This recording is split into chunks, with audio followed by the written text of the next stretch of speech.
काय असतं आणि नसणं काय असतं. मायबाप प्रत्येकाचे जन्म सुद्धा पुरावे, पण काय कुठे बसतं आपले की अर्ध्या रस्त्यामध्ये कोणाची माय कोणाला सोडून जाते, तर कोणाचा बाप कोणाला सोडून जाते. बाप गेल्यानंतर ती जागा ती पुढे आयुष्यात दुसरं कोणीच भरून काढू शकत नाही. आम्ही चौघी बहिणी ना भाऊ नसली वाटायचं तरी मला सगळं सगळीच केलं. आधी भाऊ नव्हता कधी कशात काहीच वाटलं नाही. बाप खंबीरपणे होता. आम्हाला मुलगी नाही असं मुलांना असं कधी धरलंच नाही. आम्ही मुली आहोत असं कधी वागलंच नाही. रोज 7 ते 8च्या दरम्यान मला फोन असायचा, दिदू बेटा तुझ्या मुलास का रे, तुझी तब्येत बरी आहे. 6 महिने झाले आता तो आवाज ऐकण्यासाठी 7 ते 1 तासामध्ये शेकडो फोन येतात. मी इतकी वाट पाहते पण कोणत्याच मुलीवर बाबाचा आवाज ऐकायला मिळतो.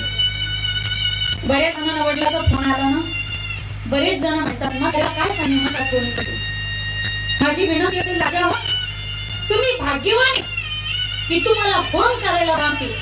बापाचा फोन इग्नोर करत जाऊ नका, तो उचलत जा. कारण ते एका फोनसाठी माझ्यासारखे नवनाथ भाऊ सारखे हजारो की दररोज फोनची वाट पाहतो राहिली. पण बाप नंतर आम्हाला पुन्हा कधीच फोन येऊ शकत नाही. कधी कधी पश्चाताप होतो ना. जगाच्या फोटोनी गॅलरी होती असते पण बापासोबत एक सेल्फी काढायचं राहून जातो, एक सेल्फी काढायचं राहून जातो. भोजसंचं आयुष्य सगळं बालपण सगळं गरिबीतच गेलं ना. मला असं वाटतं माझ्यासाठी जर गरिबी भोगली तुम्ही तर एखादा आत्महत्या होतो की काय त्याच्यातच. आता लोकांना सगळं इतकं सुलभ लागतं ना, सगळं इतकं सुलभ लागतं. पंचायत समितीची स्पर्धा असते का, स्वच्छता मित्र वक्तृत्व करंड आता पडत नाही त्यामुळे स्पर्धा ठेवला नाही.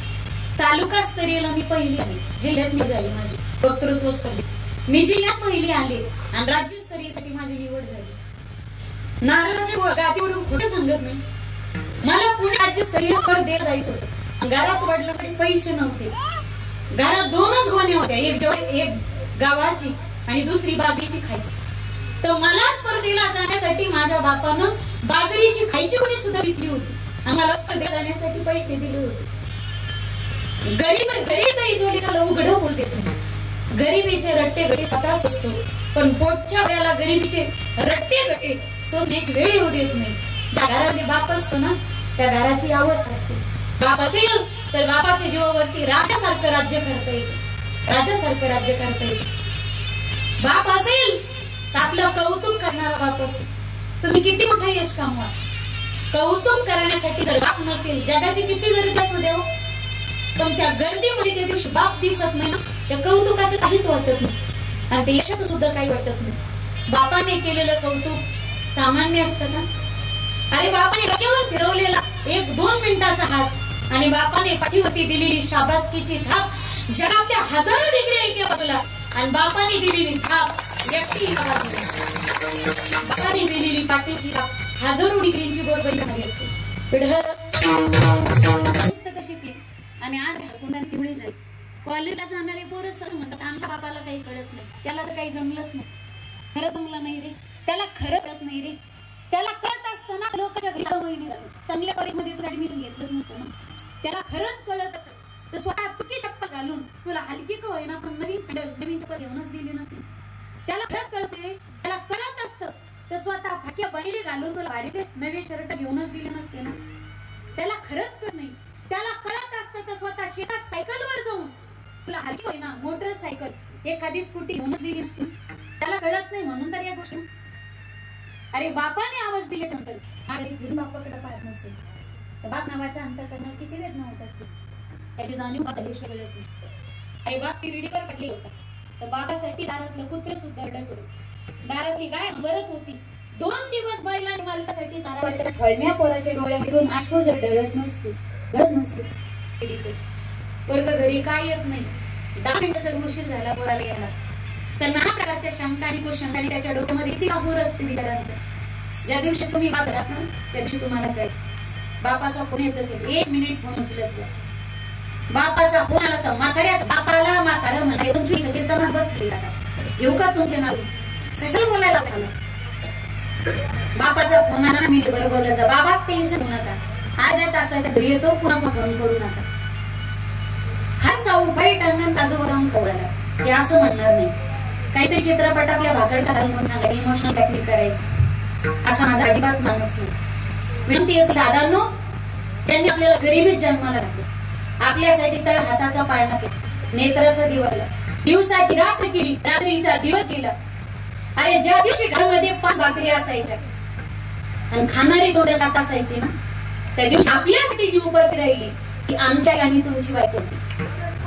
तिनं बांधलं घरवाटा, दिला विसावा निवारा. तिनं बांधलं घरवाटा, दिला विसावा निवारा. घे मुलिया पंखाखाली, धारावीला मुखी चारा. ओढरता लागली लागेचा गुलाबुटा. आज घायाळ पक्षीनी जाई पिला विडाया. माया मंदिर घालले लागे नळाचा फुटा. आज घायाळ पक्षीनी जाई पिला विडाया. आज घायाळ पक्षी जाई पिला भेटया. उडाली पक्षी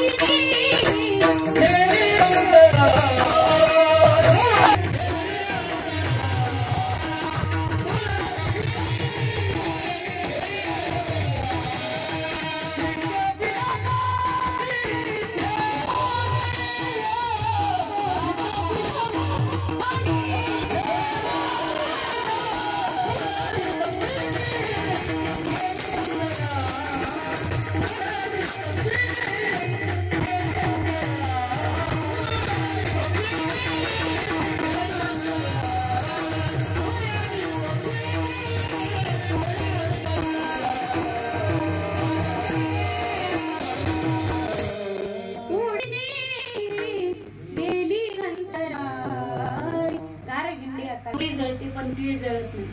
मायबाप जातात पण त्यांच्यासाठीचं प्रेम आपल्यासाठी कधीच संपत नाही. आज मला फक्त बाप मांडायचं तुमच्यासमोर. कोणताही कीर्तन कार्य तो आईच सांगतो, कवी येतात आईच सांगतात, तत्ववेते येतात, साहित्यिक येतात, लेखक येतात, आईच म्हणतात. पण बाप मात्र कोणाच्याच लक्षात येत नाही. आज तुला लक्षात नसलेला बापच मला आपल्यासमोर मांडायचं. बापात श्रेष्ठत्व किती असतं तुम्हाला व्यक्त होता येतो. हार्ट अटॅक जास्त पेशंट काय असतात तुम्हाला व्यक्त होताच येत नाही. नवरा भांडला तर 4 जणीचा गाळ रडत येते. नवऱ्याचं घर करते बाहेर गेल्यानंतर, नवऱ्याचं घर आलं तर ती आख्या खानाला सांगते माहेरी इमानदारी मी मरण, खोटं बोलायचं बोलते ना मी मान हलवा. नवरा त्या भांडला, नवरी 2 बोट लावले तिला. नवरा बाहेर वगैरे असा कोण फिरी ती आख्या खानदाना त्याचं वाईट सांगते.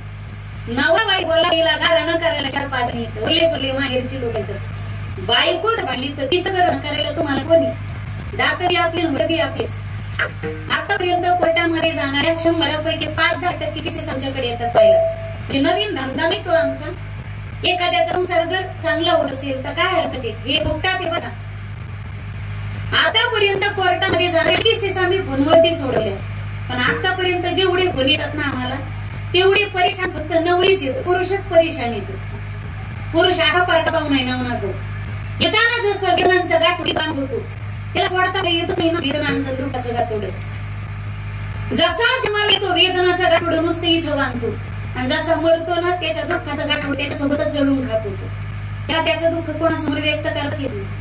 आईला व्यक्त होता येतं, बापाला व्यक्त होता येत नाही.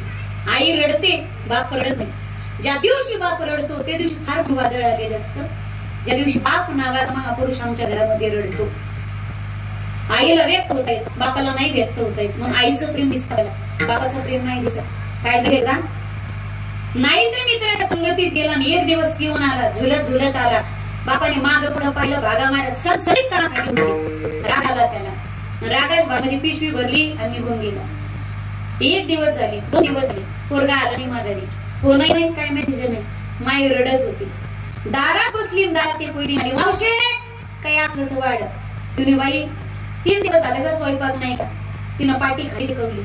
मावशे भाकर वाढू. तू का रडतीस ग बाई? काय धन्यानं मारलं का तुला? ती म्हणे नाही, 3 दिवस झाले बाई, लग्नाला लागलं पोरगं माझं, निघून गेलं घरातून. का निघून गेलं? बापाने मारलं.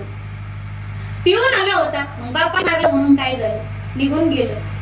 3 दिवस झाले पोराच्या आठवणीत रडती, स्वयंपाकच नाही केला. ती वैदिक म्हणे येईन तुझं पोरगं 2 दिवसांनी, 2 दिवसाच्या आत तुझं पोरगं जमेल. धन्याला तर उपाशी मारते, स्वयंपाक करून खाऊ घाल.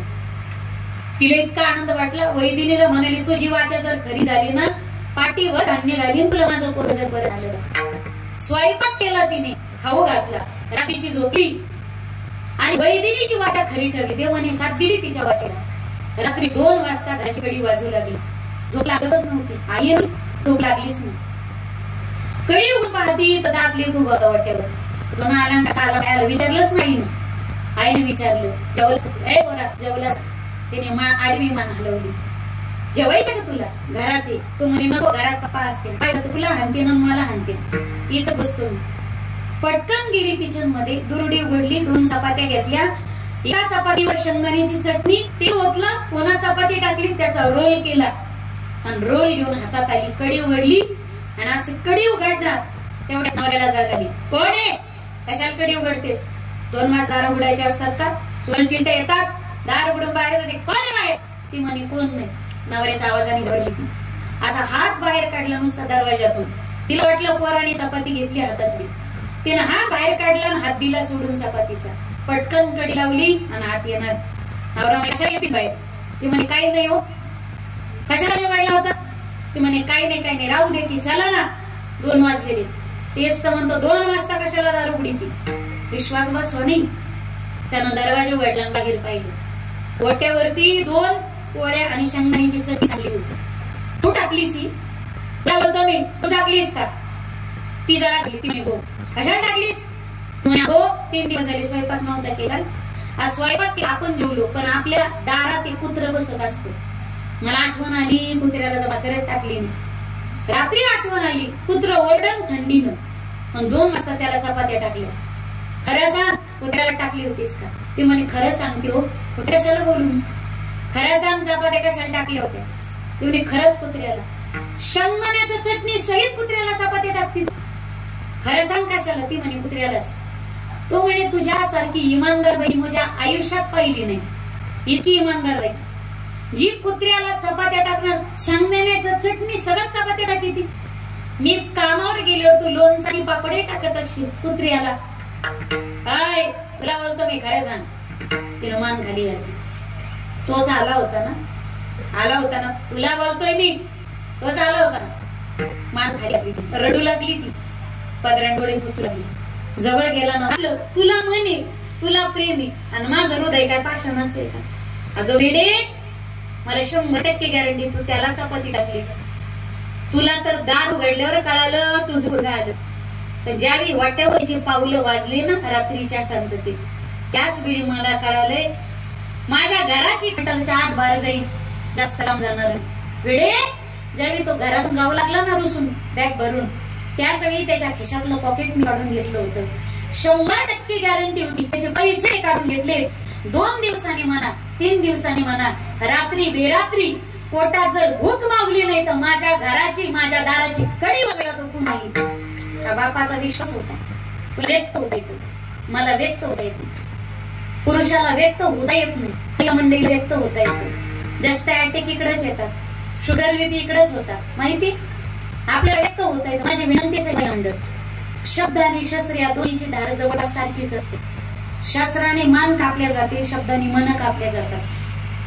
शस्त्राने मान कापलेला माणूस एकदाच रडतो, पण शस्त्राने मान कापलेली माणसं क्षणोक्षणी रडत असतात. शब्द ही ऐसी चीज है जिसके कारण या तो इंसान दिल में उतर जाता है या फिर दिल से उतर जाता है. जगात तुमची जीभ असं ठिकाणी की ज्या जिभेवरती विष आणि अमृत एकाच ठिकाणी एकाच वेळी वास करतात. बापाचं पितृ याद बापाचं महत्व किती श्रेष्ठ माहिती, बाप किती श्रेष्ठ आहे. एक भागवताचा अत्यंत गोड प्रसंग आहे.